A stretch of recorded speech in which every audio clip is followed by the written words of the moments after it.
ચોમાસું આ વખતે વહેલું આવવાના કારણે જે યાજ્ઞિક રોડનો સર્વેશ્વર ચોકનો વોકડો જે ડાયવર્ટ કરીને યાજ્ઞિક રોડ હાલ અત્યારે અમે બંધ કર્યો છે, એમાં સિટી એન્જિનિયરશ્રીને ને એજન્સીને મેં તાત્કાલિક ધોરણે 2 દિવસ પહેલાં મારા ધ્યાનમાં આવ્યું હતું, એટલે વિષય મેં સૂચના આપી છે એ વિષયને લઈને, અને વહેલામાં વહેલી તકે એ વોકડાનું કામ પણ પૂર્ણ કરવામાં આવે. ચોમાસા પહેલાં કામ પૂર્ણ કરવાનું હતું, પણ મેં જેમ કીધું એમ આ વખતે મેના પ્રથમ વીકથી જ વરસાદ ચાલુ થઈ ગયો છે.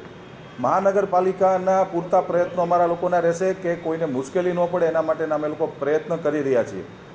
જ્યાં વિકાસ થતો અહીંયા સ્વાભાવિક છે કે રોડ બનતા હોય કે ડીઆઈના કામ થતા હોય, અહીંયા ખાડા ખોદાતા હોય છે, એ નેચરલ કોર્સની વસ્તુ છે. થોડી ઘણી મુશ્કેલીઓ પ્રજાને અને અમને પોતાને પડતી હોય છે, પરંતુ એની પાછળ પેચવર્ક કરવું, એ વોકડાનું કામ જલ્દી સ્પીડમાં કેવી રીતે થાય, કારણ કે વરસાદ આવે છે, એ જે વિભાગ છે આખો ખોદાઈ ગયો છે, એટલે સ્વાભાવિક છે એમાં વરસાદના કારણે પાણી જવાનું છે. એટલે રાત્રિ દરમિયાન મોટર મૂકીને પણ અમે પાણીને બહાર કાઢવાના અમે લોકો પ્રયત્ન કરીએ છીએ. ટૂંક સમયની અંદર જ સર્વેશ્વર ચોકના વોકડાનું કામ પણ અમે લોકો પૂર્ણ કરવા જઈ રહ્યા છીએ.